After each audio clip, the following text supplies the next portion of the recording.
प्रधानमंत्री नरेंद्र मोदी के राजस्थान आने से ठीक पहले कैबिनेट की बैठक हुई। बैठक में फैसला महाराणा प्रताप स्पोर्ट्स यूनिवर्सिटी को लेकर लिया गया। जयपुर में ये यूनिवर्सिटी मिलेगी और इसकी कोशिश यही रहेगी कि राजस्थान के खिलाड़ी विश्व में अपना नाम रोशन करें। आप देख रहे हैं राजस्थान चौक, मैं हूं अंकित तिवारी।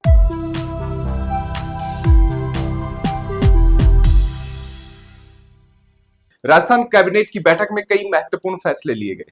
फैसलों की उम्मीद और भी ज्यादा थी, लेकिन कुछ फैसले आगे के लिए निर्धारित करने से ठीक पहले संशोधन की श्रेणी में डाल दिए गए हैं।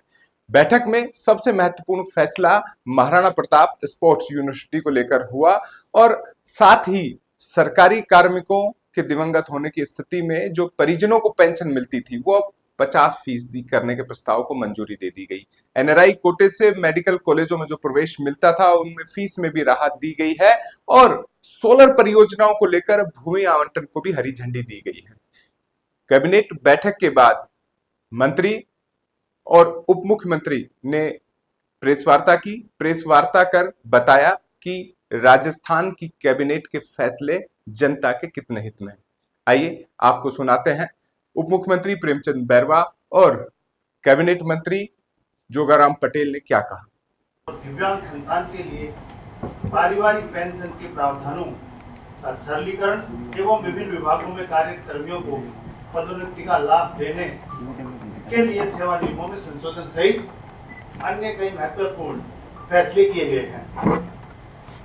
हमारे इन 10-15 साल में हमारे खिलाड़ियों ने भारत का विश्व में परचम लहराया है और हमारे यशस्वी प्रधानमंत्री जी ने जिस तरह से इन खिलाड़ियों का हौसला अफजाई करने के लिए और हमारी डबल इंजन की सरकार में हमारे यशस्वी मुख्यमंत्री भजनलाल शर्मा जी ने बजट घोषणा में इन खेल को बढ़ावा देने के लिए महाराणा प्रताप स्पोर्ट्स यूनिवर्सिटी विधेयक 2025 वर्ष 2025 के बजट में प्रदेश में खेलों और शारीरिक शिक्षा को बढ़ावा देते हुए प्रतिभाशाली युवाओं को आधुनिक उपकरणों के साथ वैज्ञानिक प्रशिक्षण उपलब्ध कराने, विभिन्न खेलों के उचित कोच एवं खेल विशेषज्ञ तैयार करने के लिए महाराणा प्रताप यूनिवर्सिटी स्थापित करने की घोषणा की। आज हुई बैठक, कैबिनेट की बैठक में तो Maharana Pratap sports university Jaipur bill 2025 के प्रारूप का अनुमोदन किया गया। ये विधेयक विधानसभा के आगामी सत्र में प्रस्तुत किया जाएगा। यह देश में पहली बार यूनिवर्सिटी खुल रही है। माननीय हमारे यशस्वी प्रधानमंत्री और हमारे यशस्वी मुख्यमंत्री जी की विजन से ये विश्वविद्यालय खेल विज्ञान, स्पोर्ट टेक्नोलॉजी और परफॉर्मेंस एनालिटिक्स पर शोध को बढ़ावा देगा, जिससे खेलों की गुणवत्ता और खिलाड़ियों के प्रदर्शन में सुधार आएगा। यह विश्वविद्यालय राष्ट्रीय शिक्षा नीति के लक्ष्यों और उद्देश्यों के अनुरूप खेलों के विकास के लिए सेंटर ऑफ एक्सीलेंस के रूप में भी कार्य करेगा। नवीनतम स्पोर्ट इंफ्रास्ट्रक्चर से लैस ये विश्वविद्यालय हाई परफॉर्मेंस ट्रेनिंग सेंटर के रूप में प्रदेश के हमारे खेल प्रतिभाओं को अंतर्राष्ट्रीय मानकों के अनुरूप निखारने का काम करेगा।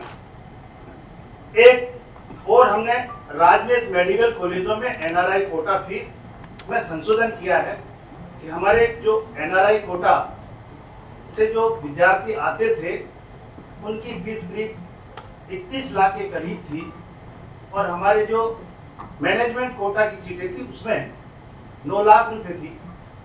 तो जिससे कि हमारे मेडिकल कॉलेजों को भी इसमें नुकसान होता था कि वो सीटें खाली रह जाती थी और इसमें 9 लाख रुपए में हमारे को एडमिशन देने पड़ते थे। इसलिए उनको भी एनआरआई को बढ़ावा देने के लिए ये फीस में कमी की गई है। राजस्थान मेडिकल एजुकेशन सोसाइटी द्वारा संचालित मेडिकल कॉलेजों में 50% सीटें, गवर्नमेंट फीस कोटा 35% सीटें मैनेजमेंट कोटा और 15% सीटें एनआरआई कोटे की थी। वरिष्ठ साथी राजस्थान सरकार में उप मुख्यमंत्री आदरणीय प्रेमचंद बैरवा ने एक ऐतिहासिक बिल मंत्रिमंडल द्वारा अनुमोदन का आपके सामने जिक्र किया। हिंदुस्तान के परिप्रेक्ष्य में महाराणा प्रताप का अपना जो महत्व है वो उससे आप सब परिचित हैं। महाराणा प्रताप जी के नाम से स्पोर्ट्स यूनिवर्सिटी बढ़ेगी, ये हमारे लिए और आप सब के लिए, राजस्थान के लिए, और आजादी के जो दीवाने रहे हैं, जिन्होंने विपरीत से विपरीत परिस्थितियों में भी मुगलों के सामने घुटने नहीं टेके, उनके लिए गर्व का विषय रहेगा। इसके लिए मैं हमारे वरिष्ठ साथी का आभार व्यक्त करता हूँ कि आज उनके विभाग का एक बहुत ही महत्वपूर्ण बिल मंत्रिमंडल ने स्वीकृति दी है। आगामी विधानसभा में कानून बनेगा। राजस्थान में अभी सिविल सेवा नियम 1996 है, उसमें एक कार्मिक को उसके रिटायरमेंट पर समस्त परिलाभ का 50% तक पेंशन मिलता है और उसके स्वर्गवास के उपरांत, उसकी डेथ के उपरांत उसके माता पिता को 30% तक, ये जो उनको 50, उनको 30% तक पेंशन मिलती है। यशस्वी मुख्यमंत्री जी का मानना था कि वर्तमान युग में एक हमारे कार्मिक को अगर समस्त परिलाभ को जोड़ते हुए 50% तक की पेंशन देते हैं तो क्यों ना हम उसके डेथ के उपरांत उसके माता पिता को भी उतनी ही पेंशन दें, क्योंकि उनकी वृद्धावस्था होती है उसी स्टेज तक आते आते। और आज मंत्रिमंडल की बैठक में माननीय मुख्यमंत्री जी के आह्वान पर मंत्रिमंडल ने तय किया है तो जो नियम 62(4) था जिसके मार्फत 30% था उसको विलोपित कर दिया है और नियम 62(3) की मार्फत अब किसी कार्मिक को जो पेंशन मिलने वाली समस्त परिलाभ को जोड़ते हुए उसके माता पिता को भी 50% तक पेंशन मिलेगी। और ये ऐतिहासिक कदम राजस्थान के इतिहास में होगा, शायद आने राज्यों में भी कम राज्यों में ऐसा होगा, ताकि वो माता पिता वृद्धावस्था के दौरान उस राशि के पर अपना भरण पोषण, अपना जीवकोपार्जन आराम से कर सके। एक दूसरा नियम और था जिसमें विकलांग जो हमारे भाई बहन होते थे उनको पेंशन में अनेक तरह की कमियां थी और उसको भी आज ठीक किया गया है। एक पेंशन में मानसिक या शारीरिक निःशक्तता के ग्रसित पुत्र अथवा पुत्री को विवाह के उपरांत नहीं मिलता था। अब इसमें संशोधन कर दिया गया है, जो भी निःशक्त पुत्र या पुत्री है विवाह उपरांत भी उन्हें वही लाभ पारिवारिक पेंशन का निरंतर मिलता रहेगा। और इसमें एक सीमा जो 8,850 की थी उसको भी संशोधित कर दिया है और अभी सीमा अधिक हो जाएगी, 13,000 से अधिक सीमा 13,717 तक हो जाएगी। और ऐसी स्थिति में जो महंगाई का 55% तक ही उसको लाभ मिल पाएगा। और जो निःशक्त पुत्र या पुत्री है उसमें जो पेंशन के राइडर थे उसमें संशोधन किया गया है।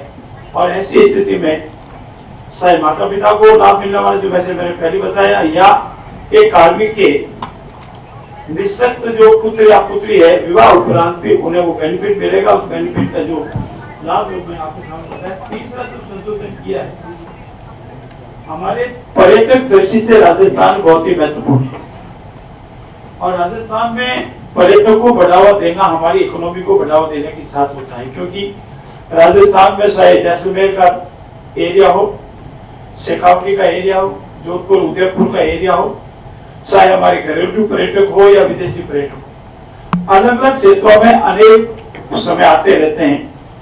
और पर्यटक सेवा में हमारे जो अधिकारी लगे हुए हैं उनका स्ट्रेंथिंग करने के लिए हमने एक चतुर्थ पदोन्नति के जो इनको प्रमोशन मिलना चाहिए था उसमें संशोधन किया है।